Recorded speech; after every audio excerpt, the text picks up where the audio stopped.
Bonjour à tous, c'est un plaisir d'être ici aujourd'hui. Alors pourquoi je vous parle d'informatique aujourd'hui et pas plus généralement de toutes les sciences exactes ou même de toutes les sciences?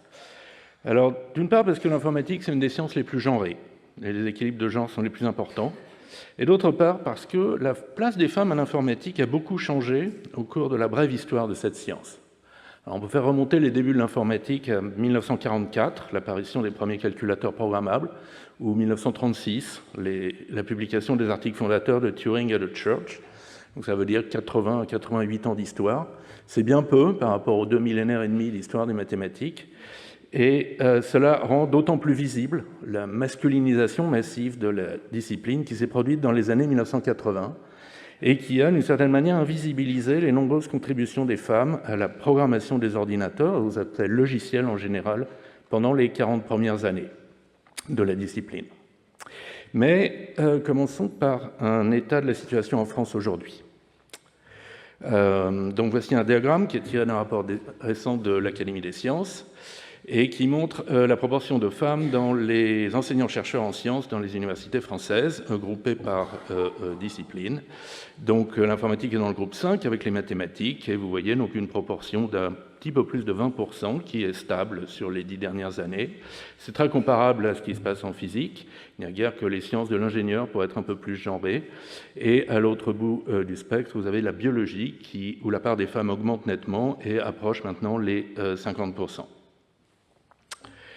Ça, c'est le même diagramme, mais séparé entre, d'un côté, maître de conférence, maîtresse de conférence, donc les postes d'entrée de carrière, et postes de professeur, donc les postes plus seniors. Alors, dans toutes les disciplines, vous voyez une proportion plus faible de femmes chez les seniors. Donc, ça peut être le signe de phénomène de plafond de verre ou de plancher collant, c'est-à-dire que les femmes rencontrent plus de difficultés à accéder au poste senior, où ça leur prend plus de temps. Et alors pour ce qui est de mathématiques et informatique, donc en revanche la progression, les taux sont tout à fait constants, on progresse très peu, alors que dans d'autres disciplines, notamment sciences de l'univers, chimie et biologie, on voit que le taux de femmes chez les professeurs augmente assez rapidement. Alors, regardons maintenant ce qui se passe dans les organismes nationaux de recherche. Donc ça, c'est l'INRIA, qui est spécialisé en informatique et mathématiques appliquées, donc vraiment dans le cœur du métier. On voit une proportion de 20% de femmes dans les emplois scientifiques, donc 17% au niveau senior, directeur de recherche, 19% au niveau junior, chargé de recherche, et 23% chez les doctorants et postdoctorants. Donc une proportion assez faible, mais sans plafond de verre évident. Et on retrouve à peu près les mêmes chiffres au CNRS. Alors le CNRS est hautement pluridisciplinaire, donc les chiffres varient beaucoup suivant les sections disciplinaires.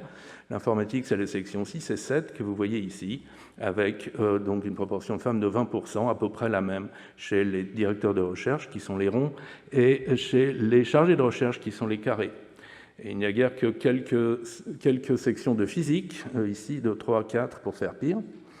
En revanche, si vous regardez en bas du diagramme, vous avez les sections de sciences de la vie et à gauche, vous avez les sections de sciences humaines et sociales.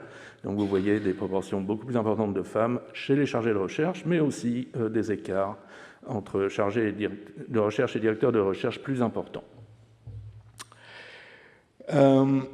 Alors maintenant, on va regarder le vivier des étudiantes du supérieur en France. D'accord, c'est le vivier dans lequel on va puiser les emplois scientifiques de demain, que ce soit dans l'industrie ou dans le monde académique. Alors j'ai horreur de ce terme vivier, parce que ça me fait penser à des poissons d'élevage, alors qu'on parle quand même d'êtres humains, ici, derrière tous ces chiffres. Mais bon, allons pour le vivier. Donc là, on a quelques chiffres récents qui proviennent du ministère de l'Enseignement supérieur et de la Recherche. On voit que les femmes sont majoritaires dans les études supérieures, maintenant 56,8%, et en augmentation sur les 10 dernières années. Et c'est le cas dans les facultés de lettres, de droit et de médecine. Et dans les facultés de sciences, la part des femmes dépasse maintenant 40%. Stagne vers 40% dans les classes préparatoires aux grandes écoles et atteint 30% dans les écoles d'ingénieurs. Donc c'est des chiffres qui sont plutôt rassurants et plutôt encourageants, je m'attendais à pire, mais qui cachent de grandes diversités entre les disciplines. Alors, trouver des chiffres spécifiquement pour l'informatique, c'est étonnamment difficile, donc j'ai pas eu beaucoup de succès. Donc là, j'en ai trouvé qui datent d'il y a 10 à 15 ans, donc à prendre avec un grain de sel. Et on y voit déjà à l'époque une proportion d'environ 30% de femmes dans les classes préparatoires aux grandes écoles et scientifiques, un peu moins en école d'ingénieurs. Mais si on se focalise sur les écoles d'ingénieurs spécialisées en informatique, NCMAG, NCIE, on tombe à 12%, jusqu'à 7% dans les écoles de groupe Epitech. Et ce qui m'a beaucoup surpris, c'est que les filières universitaires informatiques font pire, enfin sont quelquefois en dessous de 10%, que ce soit les filières longues, licence master, ou les filières courtes, IUT, STS. Au total, donc le chiffre le plus récent que j'ai trouvé, c'est environ 16% d'étudiantes en informatique en France, en licence et master, et 20% en doctorat. Et si on regarde donc d'autres deux grands pays réputés pour leur formation en informatique, c'est 23% au Royaume-Uni et 25% aux États-Unis. Donc que ce soit 16%, 23%, 25%, ça reste un fort déséquilibre des genres dans les études d'informatique et qui ne donne aucun signe de se résorber. Non, ce que je voudrais souligner, c'est qu'il n'en a pas toujours été ainsi. L'afflux massif des femmes dans les études supérieures et les professions intellectuelles dans les années 70 a profité à l'informatique comme aux autres sciences et comme à la médecine et comme au droit.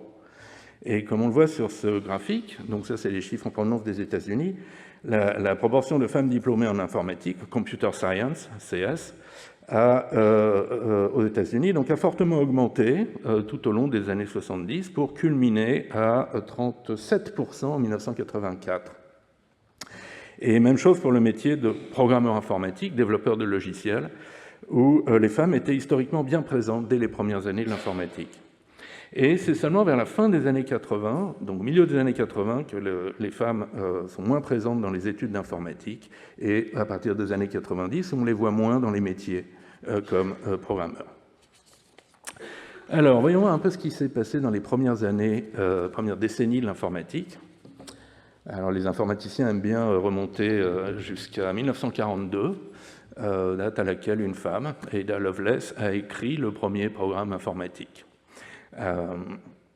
Alors, c'est un programme pour une machine, la machine analytique de Charles Babbage, un calculateur mécanique programmable par carte perforée qui n'a jamais été construit, donc le programme n'a jamais tourné. Donc, les travaux de Babbage et Lovelace n'ont aucun impact, mais au début du XXe siècle, l'utilisation des calculatrices mécaniques non programmables se répand, par exemple pour le dépouillement des recensements ou le calcul de tables actuariales. Et ici, vous voyez à quoi ressemble une salle de calcul en 1920. Donc, ce sont des dizaines de femmes, les calculatrices, qui enchaînent les opérations arithmétiques à l'aide de leur machine à calculer mécanique à longueur de journée. Et vous voyez que le métier est presque exclusivement féminin. Le seul homme sur cette image, c'est l'espèce de surveillant là, qui est debout. Et alors, les uns disent que des qualités féminines font merveille dans ce métier, comme la méticulosité ou la patience. Et d'autres, plus matérialistes, qu'il s'agit d'un de ces emplois de bureau qualifiés, peu considérés, mal payés et sans perspective de carrière que les femmes ont trouvé en arrivant sur le marché du travail au XXe siècle. Et lorsqu'apparaissent les premiers calculateurs programmables, les premiers ordinateurs modernes, c'est tout naturellement que leur programmation est assurée par des femmes. Ici, vous avez l'ENIAC, le premier supercalculateur électronique, vers 1946. Alors, tout le monde sait qu'il a été conçu par Mauchly, Eckert et le génial von Neumann, trois universitaires, hommes bien connus. Mais on a vite oublié qu'il était programmé par une équipe de 6 femmes, connues comme les ENIAC Girls, les filles de l'ENIAC. Alors, programmer cette machine, ce n'était pas une mince affaire. Comme vous le voyez, il fallait le recabler de A jusqu'à Z pour chaque nouveau programme. Et en fait, il a fallu attendre les années 90 pour que l'on retrouve les noms de ces 6 femmes et que l'on reconnaisse leur travail. Et dès cette époque, on voit se dessiner une division genrée du travail chez les informaticiens. Les hommes conçoivent les ordinateurs, les femmes développent les programmes. Alors on pourrait dire que le matériel est bleu et le logiciel est rose, ou bien que le matériel vient de Mars et le logiciel vient de Vénus, pour reprendre le titre d'un livre de psychologie populaire qui a fait beaucoup pour renforcer les clichés genrés. Quoi qu'il en soit, de nombreuses pionnières en informatique ont travaillé spécifiquement sur les langages et les outils de programmation. Alors, la plus connue, c'est sans doute le contre-amiral Grace Hopper, docteur en mathématiques, professeur à Vassar College au moment où les États-Unis rentrent dans la Deuxième Guerre mondiale. Elle s'engage dans la marine et elle est affectée à un projet de calculateur électromécanique, le Harvard Mark I. Et c'est là qu'elle réalise l'immense potentiel de l'ordinateur, pas juste pour l'armée, mais aussi pour les entreprises. Et rendue à la vie civile, elle décide de ne pas retourner enseigner à Vassar et part dans l'industrie naissance de l'informatique, où elle fera un certain nombre de contributions, puis au bout d'un moment retourne dans la Navy, où elle finira comme contre-amiral, le plus haut grade en temps de paix. Et après sa retraite, donc tout en continuant à conseiller la Navy, elle donnera de très nombreuses conférences, toujours impeccablement sanglée dans son grand uniforme d'amiral, distillant les anecdotes telles la mamie de choc de l'informatique. Et alors sa contribution majeure, c'est l'invention du compilateur, l'idée que le code machine qui s'exécute n'est pas forcément écrit à la main, mais peut être engendré par un programme, à partir d'un langage de plus haut niveau. Le programme, c'est le compilateur. Alors c'est une approche qui est maintenant universellement adoptée, mais en 1952, comme elle le dit ici, quand elle montrait son prototype de compilateur, on lui expliquait que ce n'était pas possible. Les ordinateurs ne pouvaient que calculer avec des nombres, pas manipuler des programmes. Enfin, voyons, ma petite. Et alors, elle est aussi souvent mentionnée comme l'auteur du langage COBOL, le deuxième grand langage de programmation moderne après Fortran, et langage qui a beaucoup fait pour l'informatisation des entreprises et des banques. En fait, c'est pas vrai. Le COBOL a été conçu par un comité à partir de plusieurs prototypes, dont celui de Grace Hopper, mais ce comité de standardisation était composé très majoritairement de femmes, en fait, qui, je crois, ne s'est plus jamais reproduit dans l'histoire de l'informatique ensuite. Alors, quelques autres pionnières en langage et outils de programmation, Francis Allen, Barbara Liskov, les deux premières femmes à avoir reçu le prix Turing, l'équivalent du prix Nobel en informatique, respectivement en 2007 et 2008. Donc Francis Allen cherche aussi chez IBM, qui a développé le cadre général de la compilation optimisante et de la parallélisation automatique de programmes, et Barbara Liskov, un professeur au MIT, qui a inventé la notion d'abstraction de type et développé le langage expérimental CLUE. Et j'aime beaucoup comment Francis Allen raconte comment elle est entrée chez IBM. En fait, elle avait fait un master en mathématiques et elle était criblée de dettes étudiantes. Et pour rembourser ses dettes, elle s'était dit, je vais aller travailler quelques années chez IBM et puis après, j'irai enseigner. Et en entrant chez IBM, on lui a naturellement proposé un emploi de programmeur, car it was something that women were believed to be good at. On savait bien que les femmes étaient douées pour la programmation. Et elle finira par faire toute sa carrière chez IBM. Alors, autre figure haute en couleur, à gauche vous avez Mary Kenneth Keller, sœur de la Charité de la Sainte Vierge Marie, ordre catholique d'origine irlandaise, qui a contribué à la conception et à l'implémentation du langage BASIC, le premier langage spécialement conçu pour l'apprentissage de la programmation, et qui aura un immense succès dans les années 80 et 90 pour l'initiation à l'informatique. Et Sœur Marie est aussi célèbre pour être la première personne à avoir reçu un PhD in Computer Science, donc un doctorat d'une université américaine marqué explicitement informatique, et non pas mathématiques ou physique, etc. Et ce, en 1962. Et à droite, vous avez Margaret Hamilton, la géniale programmeuse qui a développé au MIT, pour le compte de la NASA, le logiciel de contrôle de vol des modules lunaires des missions Apollo, celles qui ont posé les premiers astronautes sur la Lune. Alors on la voit ici avec le listing de son code, qui a fait à peu près sa hauteur. Et son code, c'était un chef-d'œuvre de programmation défensive et résistante aux pannes, dans lequel le module Apollo 11 se serait écrasé sur la Lune. Et alors, elle est aussi connue pour avoir introduit le terme de génie logiciel, software engineering, qui est maintenant un pan entier des sciences informatiques. Mais à l'époque, ça a fait un peu ricaner aussi. On trouvait que c'était une blague. Oh, c'est bien prétentieux, cette notion de génie logiciel, ma petite. Et pour finir, deux pionnières françaises. À gauche, vous avez Alice Rocoq, qui a récemment fait l'objet d'une jolie biographie par Marion Carré. Donc, diplômée de l'ESPCI en 1954 en physique et électronique. C'était une des rares grandes écoles françaises à accepter les filles à l'époque. Elle choisit, en sortant, d'aller travailler dans une start-up en informatique, la Société d'électronique et d'automatisme, qui finira dans le giron du groupe Bull. Alors, il y a deux anachronismes ici. D'abord start-up, et puis ensuite, même le mot informatique n'existait pas en 1954.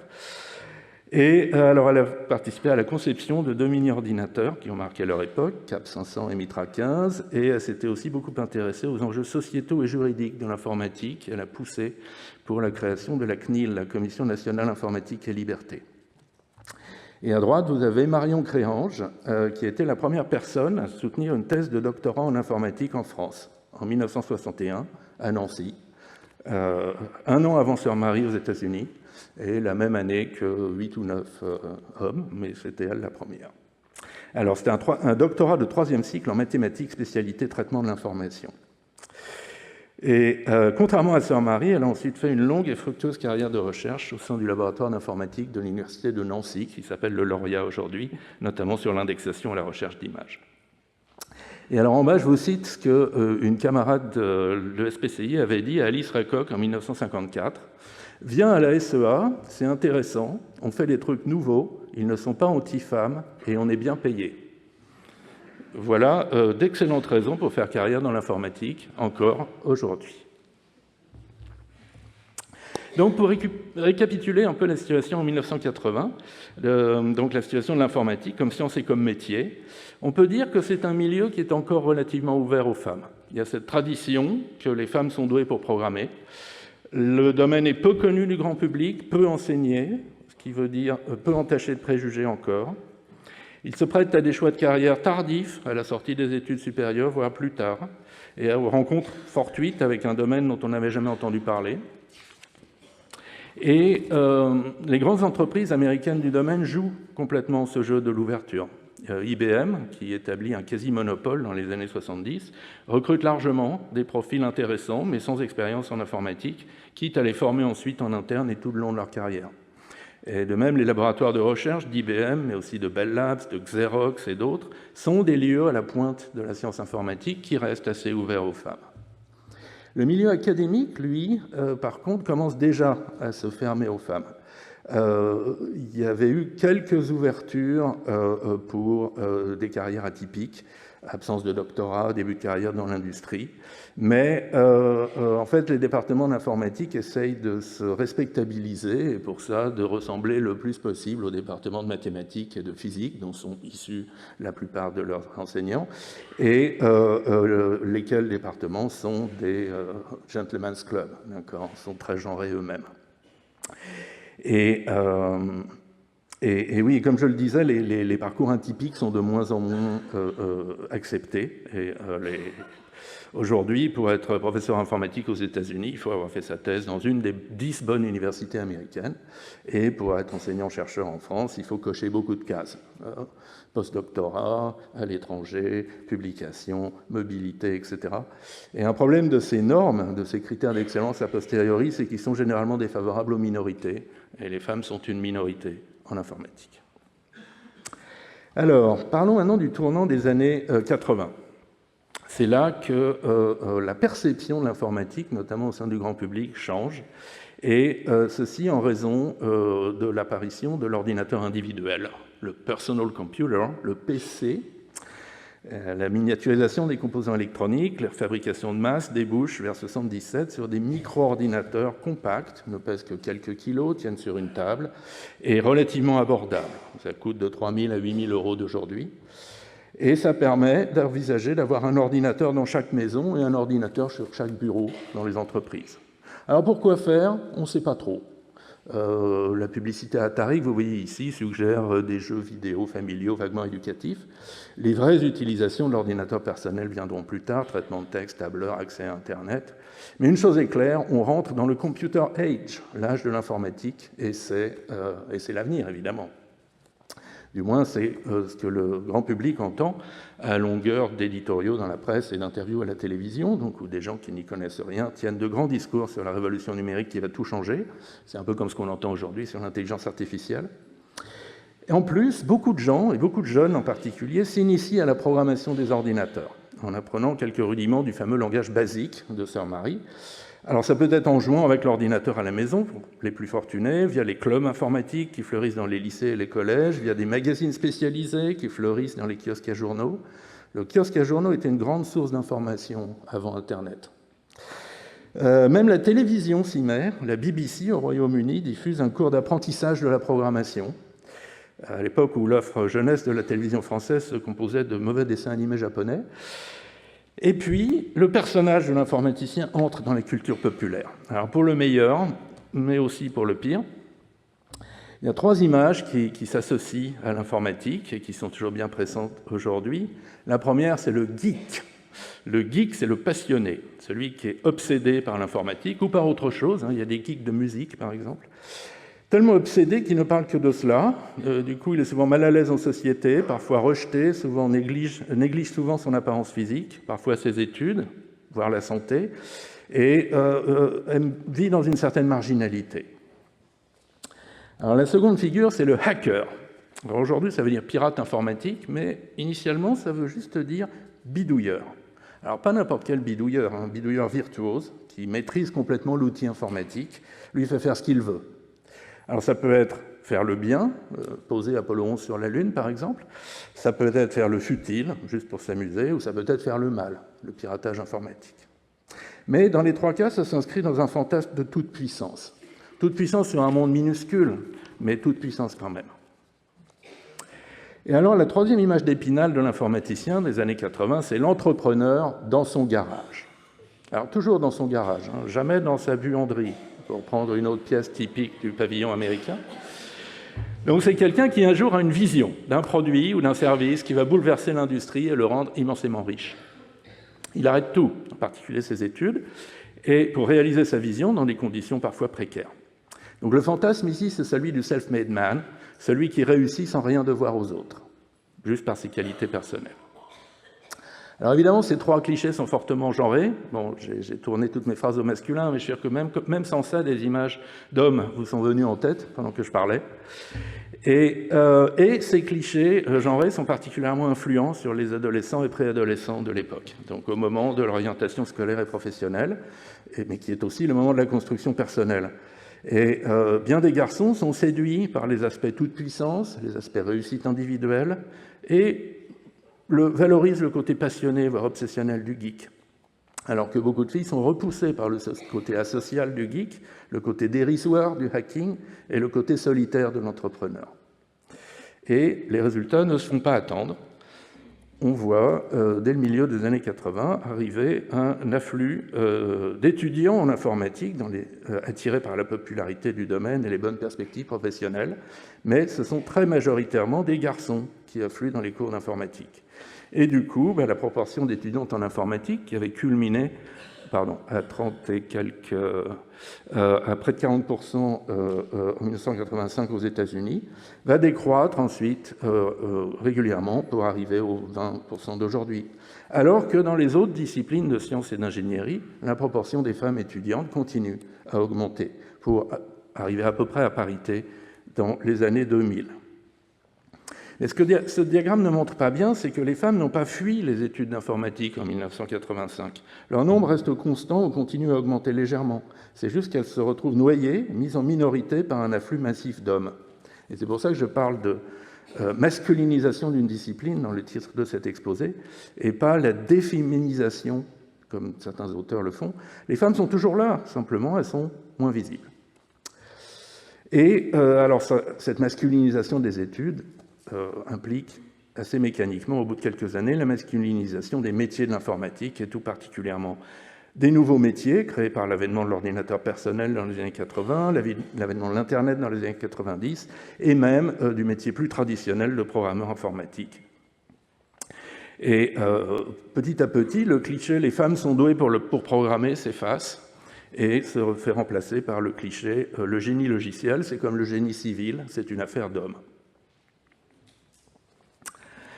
Alors, est-ce que cette masculinisation de l'informatique depuis les années 80 est inéluctable? Alors, j'aimerais vous montrer que non, avec l'exemple de ce qui s'est passé à l'université Carnegie Mellon. Carnegie Mellon, CMU, situé à Pittsburgh aux États-Unis, c'est l'une des 5 meilleures formations en informatique au monde, d'après différents classements internationaux. Certains la mettent en première position. Et en 1995, la School of Computer Science tire la sonnette d'alarme. La proportion de femmes admises dans leur formation ne dépasse pas 7% depuis plusieurs années. Et pour mieux comprendre ce qui se passe, ils vont mener une enquête sociologique poussée auprès de leurs étudiants, et surtout de leurs étudiantes, et la répéter plusieurs années de suite. Enquête documentée dans ce livre, Unlocking the Clubhouse, qui est tout à fait intéressant. Et suite à l'enquête, ils font un plan d'action avec des résultats spectaculaires. Donc ça, c'est la proportion de femmes admises à la School of Computer Science de Carnegie Mellon. Et donc vous voyez, au début de l'étude, en 1995, on est à 7%, et les années précédentes, on oscille entre 5 et 10%. Et en 2000, le taux atteint 42%. Alors, je n'ai pas trop de chiffres entre 2000 et 2010, donc clairement, ils ont un petit peu perdu leur avantage. La proportion était retombée à 25%, et de nouvelles mesures ont réussi à faire remonter le chiffre à 50%, la mythique parité, en 2018. Donc, je vous laisse méditer sur ce fait que l'une des toutes meilleures formations en informatique au monde atteint la parité homme-femme. Alors notez aussi que ça ne s'est pas fait au détriment des hommes. Le nombre de garçons admis à CMU est à peu près constant depuis 1990, de l'ordre d'une centaine. C'est le nombre de femmes qui est passé de 5 à 100. Et donc c'est vraiment une féminisation et pas une démasculinisation de la formation.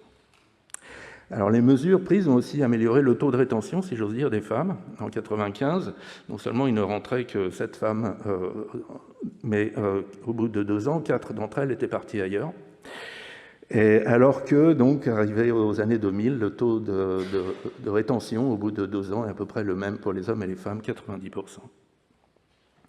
Alors, comment CMU a fait pour atteindre ces résultats? Alors, de manière générale, on peut identifier 3 grands leviers d'action. On peut agir sur l'admission des étudiants. À l'extrême, on peut mettre des quotas par genre. C'est ce qu'on faisait en France avec les écoles normales supérieures de jeunes filles, Sèvres et Fontenay, et les écoles normales supérieures de jeunes hommes, Ulm et Saint-Cloud. Les épreuves sont les mêmes, mais on fixe à l'avance le nombre de garçons et le nombre de filles qui seront admis. Point. Alors c'est illégal aujourd'hui, c'est évidemment discriminatoire, mais il y a d'autres moyens plus subtils pour agir sur les critères d'admission et les rendre un peu moins genrés, comme on va le voir. On peut agir sur l'offre de cours. L'idée est de proposer des cours qui soient sur des sujets plus female-friendly, comme disent les Américains, plus susceptibles d'intéresser les étudiantes. Alors c'est délicat, ça suppose d'abord qu'il existe des sujets de cours roses et d'autres bleus, et qu'on peut composer un programme de cours globalement plus rose. Alors, même si je n'ai pas beaucoup de temps, je vais quand même vous donner une anecdote personnelle. J'étais dans le jury de recrutement d'un professeur en informatique il y a quelques années, et le jury avait posé la même question à tous les candidats. Comment pouvons-nous augmenter la proportion de femmes dans nos formations en informatique? La plupart des candidats avaient répondu très honnêtement, je ne sais pas. Mais l'un d'entre eux avait dit « Ah oui, je sais, j'ai une idée, les filles aiment bien le shopping, alors on pourrait en projet de programmation faire coller un site web de commerce électronique. » Donc ça, c'est une tentative de repeindre en rose un cours existant, le projet de programmation, qui n'a pas convaincu le jury. Et le troisième levier, c'est d'agir plutôt sur les conditions de travail des étudiantes et leurs conditions d'études. Par exemple, un autre candidat à ce recrutement nous avait raconté que dans son université d'origine, lorsqu'ils ont 6 à 8 groupes de travaux dirigés pour un même cours, il propose à toutes les filles d'aller dans le même groupe. Comme ça, il y a une chance qu'elles vont participer toutes. Alors que si on les répartit sur tous les groupes, il est probable qu'elles ne prendront jamais la parole, celle-ci étant monopolisée par 2 ou 3 garçons hyperactifs. Donc ça, c'est un exemple où une petite dose de non-mixité pourrait aider, et Nalini Arantaraman parlera beaucoup plus de ça dans le prochain exposé. Et donc, très brièvement, la principale mesure prise à CMU, ça a été de supprimer à l'admission le prérequis d'avoir déjà une expérience de programmation. À l'époque, donc, c'était acquis soit en autodidacte, soit au club informatique du lycée, soit par certains cours optionnels, soit par des jobs d'été. Et d'un côté, l'étude de CMU a montré que cette expérience préalable n'était pas vraiment corrélée avec le succès des études en informatique. Ce n'est pas la même programmation qu'on fait en amateur et ensuite à l'université. Et de l'autre, cette expérience est très genrée. Dans les années 80-90, les ordinateurs à la maison finissent dans les chambres des garçons, comme beaucoup de jouets technologiques, et les clubs informatiques sont très masculins.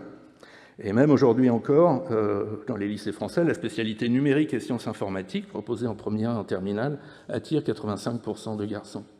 Et donc, les choix qu'on fait au moment du lycée ne doivent pas forcément forcer les choix qu'on fait à l'admission à l'université ensuite. Et c'est ce qu'a fait CMU en disant clairement que non, il n'y avait pas besoin d'expérience préalable de programmation.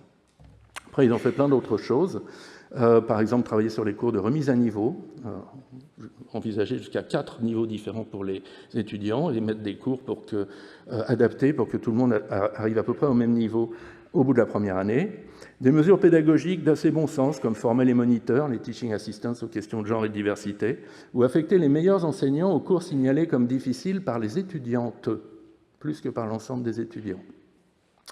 Varier les sujets et les méthodes d'enseignement, montrer pas juste des savoirs fondamentaux comme algorithmique et programmation, mais aussi des applications, un célèbre cours de robotique, spécialité de CMU. Pas mal de outreach, pas mal de relations publiques, notamment faire connaître l'initiative auprès des enseignants des lycées, ce qui aide les filles à s'orienter. Et puis des programmes d'animation de la communauté étudiante, comme par exemple marrainer les étudiantes de première et deuxième année par des étudiantes de troisième et quatrième année. Donc rien de vraiment extraordinaire, mais l'ensemble a donné des résultats remarquables. Et donc il est temps de conclure, avant que la présidente de session me fasse de très gros yeux. Je voudrais conclure en citant Isabelle Collet, donc une informaticienne, professeure en sciences de l'éducation, qui a beaucoup écrit sur la place des femmes en informatique. Et elle écrit « L'absence des femmes dans le monde digital n'est pas une fatalité. » On l'a vu aujourd'hui sur les premières décennies de l'histoire des mathématiques, où les femmes étaient tout sauf absentes. On l'a vu dans certaines formations d'élite, telles que celle de Carnegie Mellon.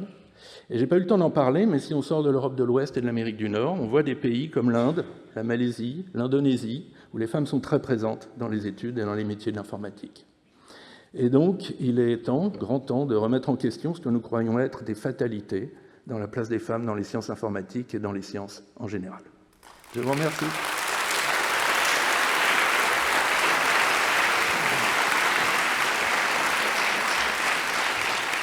Merci beaucoup Xavier, c'était passionnant de voir un petit peu l'historique.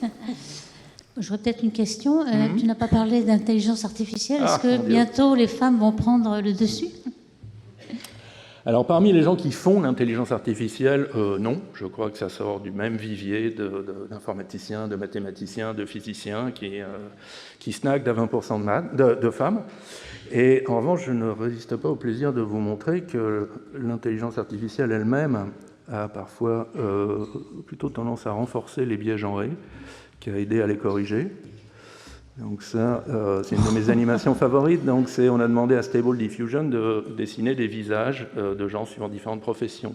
Les noms sont donnés en anglais, donc les professions ne sont pas genrées. Et donc par exemple, pour un architecte, il y a 5% de femmes. Pour un... Attendez, là on a un peu de retard. Ça c'est laveur de vaisselle, bon, on a à peu près équilibre. Docteur, 7% de femmes. Alors que, bon... etc. Donc, on voit des biais genrés extraordinaires dans les images générées, et ratios aussi, hein, racisés également, et qui montrent qu'en fait, ces techniques qui s'appuient sur des corpus, non seulement ne reflètent même pas la réalité d'aujourd'hui, il y a une majorité de femmes chez les jeunes médecins, par exemple, reflètent en fait une espèce de réalité qu'on trouve sur Internet et qui date des années 60. Donc, ça fait un peu peur. Avec des intelligences artificielles comme ça, on n'a plus besoin de beaufries naturelles, en fait. Merci beaucoup. Je crois qu'on peut applaudir maintenant.